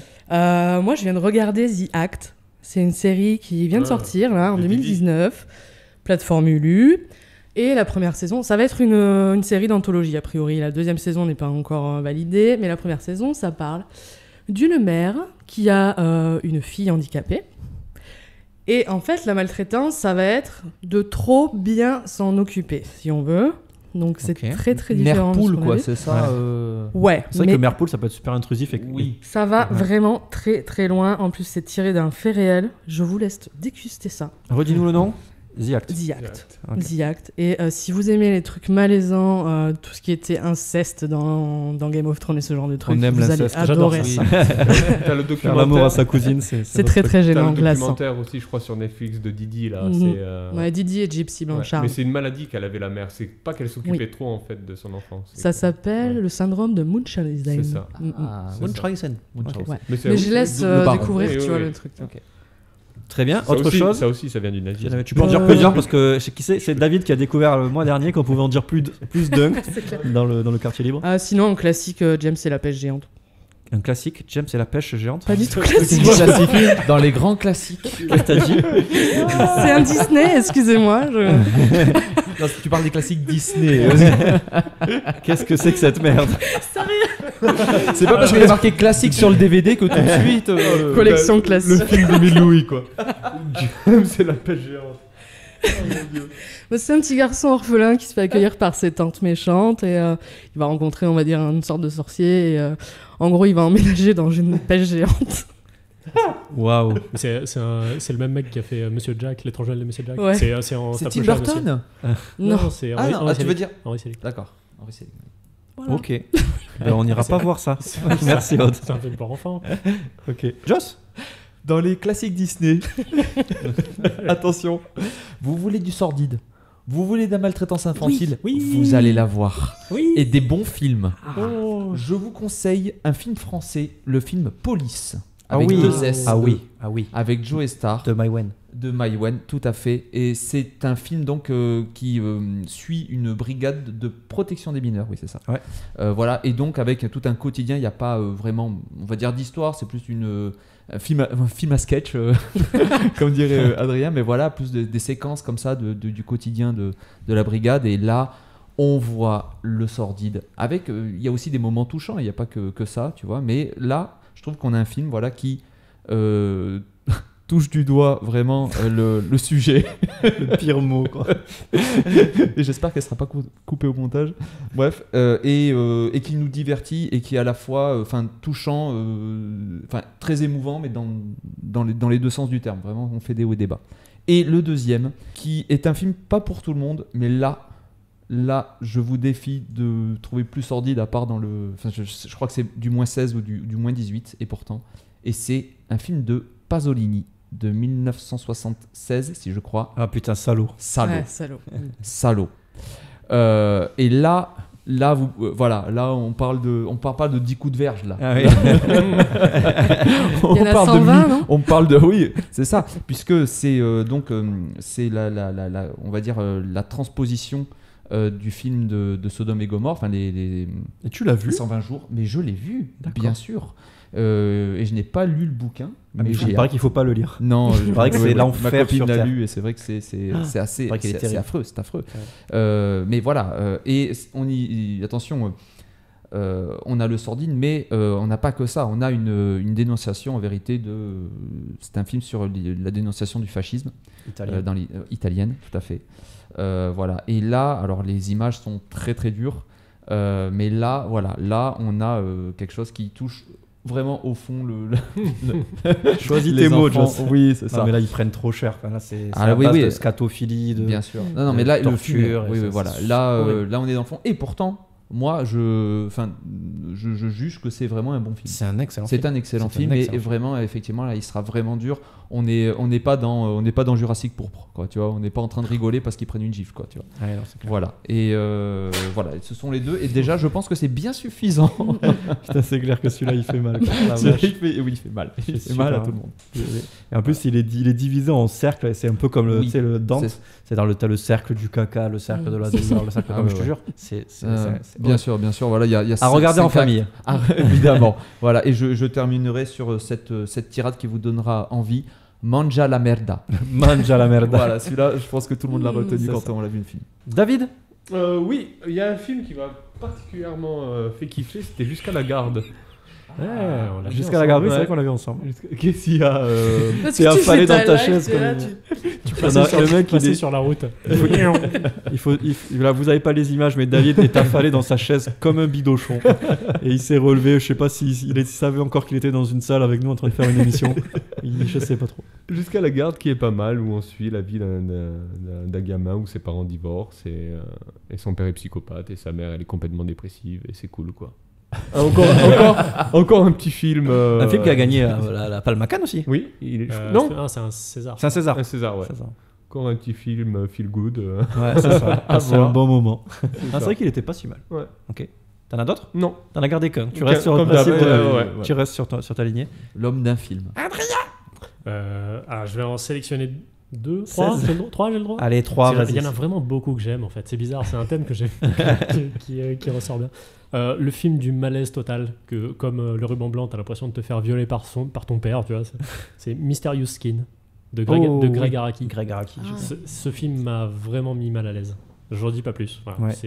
C'est vraiment. Il est très bien. Très très dur. Très très dur. Mais dans les vraiment fun à regarder, j'ai beaucoup pensé à Emprise. Emprise. Qui est un film d'horreur de Bill Paxton avec un casting de Jobard, avec plein de gens connus. Et c'est l'histoire d'un mec. On avait compris quand t'as dit Jobard. Ouais. c'est l'histoire d'un mec qui pense que Dieu lui parle et lui dit tiens, faut que tu ailles tuer des gens maintenant. Genre des démons, mais des gens normaux en fait. Ok, qui et sont le des père apprend à ses enfants à tuer des gens, qui veut dire mais voilà, faut tuer des gens parce que Dieu nous l'a dit. Et il y a un des enfants qui a un petit problème moral avec ça, la normalitude en fait. Et du coup, il se fait défoncer par son père parce qu'il refuse de tuer des gens. C'est pas cool, faut écouter ses parents. C'est un excellent film, c'est pas un film glauque, c'est un peu glauque, mais c'est glauque fun comme ça, tu vois, comme le film avec le clown. Ouais. Ça se regarde très très bien. C'est un film que j'ai étudié en cinéma alors qu'il date de 2004, 2005 par là. Et, vraiment, je le conseille. C'est peut-être un de mes films d'horreur préférés. Ah, ok. Adrien, je peux te dire le dernier parce que je pense que je le connais le dernier que tu je as pense dit. pas. Ah non, ok. Bien tenté. Denis Darko? Non. Mais non, il s'est pas maltraité. Et non, c'est un film qu'on a vu tous les deux, un film des années 30, je crois, M le maudit. Ah oui. Qu'on a vu ensemble au cinéma, du coup avec Drawer. On s'est fait chier pendant une bonne moitié, et la fin nous a mis sur le cul. On en parlait pendant des heures après. C'est un film des années 30, pas chiant. Même, franchement, on pourrait pas le voir aujourd'hui. On pourrait pas le refaire aujourd'hui, ce film. C'est l'histoire d'un pédophile, et je sais pas si on peut dire le plot twist, mais non, c'est dommage de gâcher. Mais c'est quand même plus un film. Alors je suis d'accord qu'il y a des enfants qui sont maltraités par la force des choses, mais c'est plus un film de prédateur sexuel, de pédophilie, quoi, en fait. Ouais, ça n'a rien à voir avec la maltraitance. Non, mais enfin, je veux dire, c'est de l'amour. Non, mais oui, si, je vois ce que tu veux dire, mais tu vois, parce que par exemple, j'hésitais à faire un thème d'émission sur la pédophilie. D'accord. Donc je le garde pour là-bas. Voilà, garde tes balles. Non, mais je suis d'accord, c'est un très très bon film, et oui. Et pas chiant, un film des années 30, pas chiant du tout, quoi. Mais les films des années 30 sont pas tous chiants. Non, ouais. Pourtant, c'est vieux, 30. 50, c'est fun des fois, mais 30, c'est très très vieux. Mais regarde, 32 poils de carotte. Hein. Ouais, c'est vieux. Ok, très bien. Moi, je vous propose un grand classique quand même, c'est Carrie. Donc Carrie au bal du diable. Donc où Carrie, qui elle aussi est rousse, elle se fait bien harceler par ses camarades de classe et par sa mère en plus, qui est quand même une parfaite connasse. Donc super combo. Et un film d'animation aussi que Adrien m'a conseillé. Oui. Vas-y. Courgette ? Ma vie de courgette. Très bien. Très très bon film d'animation où c'est un petit enfant qui par inadvertance tue sa maman parce que celle-ci voulait le tabasser, et il se retrouve dans un orphelinat, et là il va vivre sa vie. Il se fait appeler Courgette pour je ne sais quelle raison, juste parce que ça lui fait kiffer, c'est un enfant, et voilà, donc il va retrouver d'autres enfants qui comme lui ont eu une vie de merde dans cet orphelinat. Je comprends pas pourquoi c'est un film pour enfants, ce film d'ailleurs. C'est très très dur. C'est très très dur. En fait, c'est ça. En fait, c'est enfant dans la forme, mais dans le fond, c'est très adulte. C'est un peu comme Sam et Max. Non, Max et... Sam et Max, ouais. Sam et Max ? Non, pas Sam et Max, c'est un jeu vidéo. Oui. Max et... Comment il s'appelle ? Et compagnie. C'est un peu comme Tom Marie et Max. Marie et Max. Ouais. Marie et Max, qui est un film aussi super dark. Oui. Mais vous vous souvenez pas quand vous étiez petit que vous regardiez des drames en dessin animé, enfin hyper dur, quoi. Comme Le Roi Lion. Je sais pas. Brisby et le secret de Nîmes. C'était pas bien ça. Ouais. Mais c'était hyper triste, moi j'adorais. Non, mais après, la tristesse de Ma vie de courgette et la tristesse d'un Roi Lion ou d'un Bambi quand Bambi meurt, par exemple, on est sur deux. Non, mais là, je te parle pas des mêmes trucs. Le secret de Nîmes, c'était chaud. Ouais. Non, mais déjà, vivre à Nîmes, c'est chaud, non? On embrasse nos amis nîmois qui nous écoutent. On va en reste qui nous écoutent plus, qui ont cliqué sur le bouton se désabonner. Nous allons passer au meilleur moment. Enfin, je sais pas trop, on va voir ce que ça donne. C'est le moment jeu qui va aujourd'hui nous être présenté par David. Bonjour, c'est parti. C'est moi David. Bon, alors, attends ta gueule, le jingle. D'accord. Chaque fois. Cet homme est insupportable. Vas-y. Alors, je vais vous faire un jeu. De quel film pour enfants vient ces citations? Ces citations. Ok. Donc, quand tu veux nous dire une citation, on va retrouver le film pour enfants. Voilà. C'est que des films d'animation ou pas? Non, c'est des films. Pour enfants, ça peut être n'importe quoi. Voilà. Okay. C'est surtout des films. Ok. Où il y a des enfants, et voilà, c'est des films pour enfants, tout simplement. C'est bien marrant. Parce que ça peut être des films pour enfants où il n'y a pas d'enfants. Il y en a un film pour enfants où il n'y a pas d'enfants. D'accord. Le Roi Lion. Ta gueule. Allez, c'est parti. Ils sont en train de regarder Blanche-Neige et les 7 nains. On dirait qu'ils aiment ça. Putain, c'est de la grosse citation. Ah ouais. Non, mais c'est connu quand tu vois le film. Tu nous as fait la voix du personnage là? Non. D'accord. Tu peux nous faire la voix du personnage? Ils sont en train de regarder Blanche-Neige et les 7 nains. On dirait qu'ils aiment ça. Gremlins. Ouais. Oh, bravo. Merci. C'est dur, c'était dur, franchement. C'est pour enfants, mais finalement ça fait peur. J'avais la réponse sur mon t-shirt. C'est un peu impressionnant. C'est vrai. Vous êtes prêts? Oui. Tu es sûrement mort parce que je ne sais plus ce que je ressens. Sur la nécrophilie. Tu es sûrement mort. Ouais, parce que je ne sais plus ce que je ressens. Ça aurait pas été un film pour enfants, j'aurais dit Ghost. Ouais, pareil. Ouais. Coco. Coco le. Non. Casper. Non, tu es sûrement mort parce que je ne sais plus ce que je ressens. Sixième sens. Non. Pour enfants. Non, parce qu'il y a un enfant. Fievel. Non. Je vous fais un autre truc que vous allez trouver direct. Vas-y. Ah, vous allez trouver. C'est le même film. Je suis ton père. C'est le même film. Oui. Maison. E.T. Voilà. Ok. Pourquoi s'emmerder? Passe au suivant. Ah, maintenant vous allez trouver direct. E.T. La route? Là où on va, on n'a pas besoin de route. Et Retour vers le futur. Oui. Oh, quelle réactivité de Joss, bravo. C'est mon film pour enfants préféré. C'est un film pour tout le monde en vrai. Celui-là vous allez trouver direct.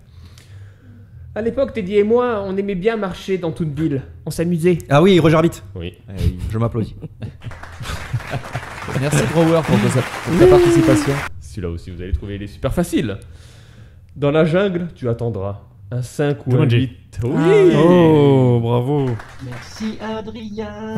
Mets-moi des baffes aussi. Participation. Aïe. Bon, la prochaine fois, on attendra que je finisse ma citation pour parler. Oh là là. Oh, le gars. Alors, petit, tu es doué, très doué. Mais tant que je serai dans le métier, tu ne seras jamais que le second. Ah putain, c'est tellement connu. Ah oui, c'est tellement connu. Attends, merde, d'où ça vient ça? Petit, tu es doué, très doué. Last Mais Action tant que je Hero serai dans le Non. métier, tu ne seras jamais que le second. Et... Mask the Mask. Ouais. Ah, mais bien évidemment. C'est le- le Et- qui m'a tué. Bravo. Et maintenant, Attends. la plus grosse citation. Oui. Alors attention, laissez-moi finir cette citation, s'il vous plaît. Vous savez, Scribe, c'est. Qui est-ce? C'est moi, Snake. J'amène la cam, Johnny. Dépose sur le pas de la porte et fous le camp. D'accord, Johnny, mais comment on fait pour mon pognon? Quel pognon? Joe m'a dit que t'avais du fric pour moi. C'est pas vibrant. Tu en es sûr? Combien faut-il que je te donne? Joe m'a parlé de 20% cash. Dommage qu'il ne soit pas là pour confirmer. Il prend son bain au-dessus. Tu reviendras quand il sortira? En attendant, je vais quand même te filer quelque chose, Snake. Tu vas avoir 10 petites secondes pour déplacer ton gros cul dégueulasse hors de chez moi, sinon je te plombe les boyaux avec du calibre 12. Maman, j'ai raté la vie. Oui. Bien évidemment. Bien évidemment. C'est le passage du film. C'est quoi le film qui passe d'ailleurs? Personne ne le sait. Un vieux film je en sais noir pas, et blanc ouais. aussi. Un film de mafia, c'est. Mm. Non, bah voilà, on le saura jamais. Et voilà, c'est On ira fini. voir. Merci David. C'est qui qui a gagné? Vous avez compté les points? Bah c'est Odd. C'est moi. Mais c'est oui, moi. c'est Odd qui a gagné, c'est la Bravo, meilleure. bravo Odd. Très bien, et bien écoutez, nous allons arriver à la fin de ce podcast. Oh, Merci. oh. Merci Thierry Beccaro. Et donc je vais vous annoncer donc le thème du prochain épisode que j'ai eu beaucoup de mal à choisir. Vas-y, fais-nous mal. Alors parce que alors déjà je voudrais juste vous expliquer comment je choisis et pourquoi j'ai du mal. Parce qu'en fait on a fait mine de rien 6 épisodes. C'est le 6e aujourd'hui en tout cas. Et à chaque fois il y a des thèmes qui sont liés les uns avec les autres. Donc par exemple, je vous explique. J'avais envie de choisir les films sur les erreurs judiciaires. Ah, très bien. Voilà. Mais les films sur les erreurs judiciaires finissent en prison. On a fait un épisode C'est sur vrai, les prisons. c'est vrai, Oui. c'est vrai. J'ai pris un truc un petit peu plus large. Et puis en plus, j'avais dans l'idée pour terminer cette saison 1, parce qu'on va passer à la saison 2 en septembre, et ça sera sur les films d'horreur. J'avais envie de vous faire plaisir, parce que je sais que vous me détestez, et vous me détestez un peu ce mois-ci déjà, hein, avec ces films sur les enfants. Tu sais, depuis si longtemps. D'accord. Ni plus ni Je voulais moins. te le dire. On ne viendra pas à la saison 2. Aïe. Et bien donc, le prochain thème sera sur les films d'anticipation. Donc les films à la Black Mirror. Entre autres. Voilà, Oui. entre autres. Donc j'ai pris des films qui pourraient être des épisodes de Black Mirror d'une heure et demie, quoi. Tout simplement. 1h30, tu promets, hein, parce que. Ouais, j'ai réduit le temps. Oui, j'ai réduit le temps des films. Donc je vous propose, et dites-moi si vous les avez vus, parce que ça m'intéresse de savoir avant. Je vous propose donc pour le plus vieux, alors je suis pas allé taper trop vieux, parce que les films d'anticipation des années 30 ou 50, Le rétro futur, ça fait mal. Du Méliès, quoi. Ça fait mal. Bah, par exemple, il y avait le Westworld, tu vois, le vieux Westworld. C'est pas si vieux, mais déjà c'est assez vieux pour être vieux. Austère. Ouais, ça me branchait pas spécialement. Et voilà, je me suis dit que... Oui, mais on s'en fout de ton avis, David. En fait, toi, t'es là pour faire le jeu. Voilà. T'es là pour dormir sur la chaise et te réveiller quand on t'appelle. Donc je vous propose 1984 de Michael Radford, qui date de 1984. Incroyable. 1984, cette chaîne. Donc tu l'as vu, David? Ah ouais, j'ai vu. Ouais. Tu l'as vu? Ouais, moi aussi. Toi aussi? C'est le plus vieux? Non. C'est le plus vieux. 1984. 1984. Il y a la série. Et tu nous as mis un film du futur, en fait. Je vous ai mis un film de 2022. Je vous propose après Pleasantville de 1998 de Gary Ross. Qui l'a vu? Vu. Oui. Vu? Deux? Non. Non, très bien. Il y en a toujours au moins 2 ou 3 qui l'ont pas vu, c'est déjà ça. Et je vous propose Cohérence de 2014 de James Ward Bierkitt. Vu. Bierkitt, que tu as vu. Donc tu as vu les 3 en fait? 2. Non, j'ai pas vu le premier. D'accord, tu n'as pas vu 1984. Donc voilà, écoutez, j'espère que ces 3 films vous plairont en tout cas, ainsi qu'à nos auditeurs. Voilà, j'espère que cette émission vous aura plu. Merci à vous tous d'avoir été là et d'avoir répandu la bonne humeur dans cette émission. Youpli-pla. Youpli-pla. Merci Joss d'être venu encore. On espère que tu reviendras plein de fois encore. Malgré la déprime. Malgré la déprime. Laissez la fenêtre ouverte et je serai là. J'attends. Mettez la corde et papa viendra vous récupérer. C'est vrai que cet épisode c'est la déprime. Le mois prochain ça devrait être un petit peu plus youpli-pla, comme dirait David. On tient à remercier les studios Live My Studio, la radio Note Your Fan, de nous accueillir dans ces jolis locaux. Allez checker leur page Facebook, Twitter, tout ça. Et puis on se retrouve donc le mois prochain pour cet épisode sur les films d'anticipation. Je vous dis à la semaine prochaine les amis. Ciao. Ciao, ciao. À tantôt. Au revoir. On dit que t'as été mordu par un cobra royal. Oui, c'est vrai. Mais après 5 jours d'agonie épouvantable, le cobra est mort. Fais-moi le malin maintenant, fais-moi le malin. Ah, t'es complètement fou. Mais c'est vous qui êtes normal. Cet enculé, tu jouiras. On traite pas les gens comme ça. T'es tellement douce que même le sel a le goût sucré, toi.